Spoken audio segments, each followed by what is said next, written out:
ही दुर्घटना अतिशय क्लेशदायक आहे, कारण महापालिकेचा एक जवान देखील याच्यामध्ये आणि दुसरा जो त्याला कॅरी करत होता, जवळजवळ सगळेच गाडे आगीच्यामुळे नष्ट झालेले आहेत. आता पुढच्या काळामध्ये खूप खबरदाऱ्या घ्यायला लागतील. आगीचं प्रमाण वाढत चाललेलं आहे. रोज कुठे ना कुठे या MMR रिजनमध्ये आग लागते.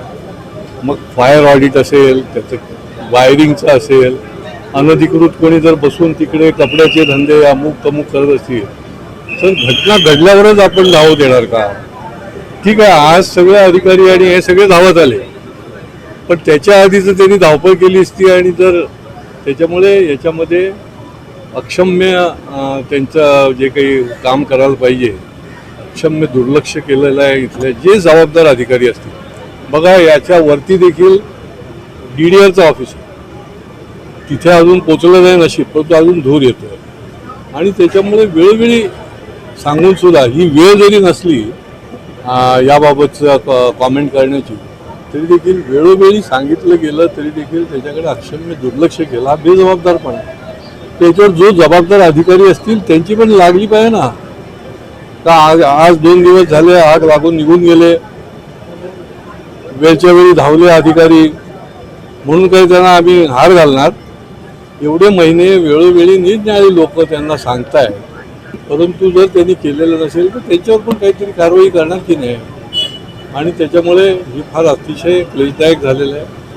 हे जे 150-200 लोक यांचं पुनर्वसन करायला लागेल. आता निरनिराळ्या आयुक्तांशी पण चर्चा झालेली आहे, त्यांचंही पुनर्वसन तातडीने करणं आणि इथे पुन्हा रुळावर आणण्याचं काम जे आहे ते महापालिकेच्या माध्यमातून आम्ही करणार. अग्निशमन विभाग हा कुठेतरी दुर्लक्षित आहे, वंचित असल्यासारखं झालेलं आहे. आपण एखादं म्हणतो की टाकाऊ असं दुर्लक्षित, तशा प्रकारे हा विभाग झालेला आहे. नाही, अग्निशमनचे मला जी माहिती मिळाली की ते आली वेळेवर, पण त्यांना हे सांगण्यात आलं की इथलं अग्निशमन दल जे हलवलं पुनर्वसनाच्या करता, तर त्या अग्निशमनच्या गाड्या तुम्ही स्टेडियमला ठेवा, ही गेल्या महिन्यामध्येच आम्ही सांगितलेलं आहे. कारण इकडे आगीचे प्रकार कधी केव्हाही होऊ शकतात, अशा प्रकारची कंडिशन आहे. खूप मोठं अतिक्रमण आहे, स्टेशनचे इथे सगळे बाजार भरतो आणि त्याच्यामुळे आता पुढच्या काळात तरी हे अग्निशमन दलाच्या 3 गाड्या या ठिकाणी देखील उपलब्ध ठेवल्या पाहिजे. आज या दुर्घटनेला ही व्यवस्था कोणाची, म्हणजे जबाबदारी कोण? व्यवस्था जो जबाबदार अधिकारी आहे की ज्यांनी हे सगळं नियमानुकूल करायला पाहिजे होतं, ते न झाल्यामुळे त्याचं ऑडिट आहे, सगळ्या गोष्टी आहेत. हे तुमच्या केबलला आग लागली त्याच्यामुळे हे झालेलं आहे. याचा अर्थ काय की हा मनुष्यनिर्मित आग लागलेली आहे, ही काही नैसर्गिक यांच्यावर संकट आलेलं नाही. मग जर मनुष्यनिर्मित असेल तर योग्य ती कारवाई करणं आपल्याला आवश्यक आहे. अशा प्रकारे MMR रिजन किंवा ठाण्यामध्ये आपली दुसरी घटना आहे 2 महिन्यामध्ये, तर हे चुकीचे प्रकार आहे आणि ही आग कशी लागली याची नक्कीच चौकशी झाली पाहिजे. त्याचबरोबर जे काही इथे 155 गाळेधारक आहेत व्यापारी, त्यांचंही तात्पुरतं पुनर्वसन करणं गरजेचं आहे.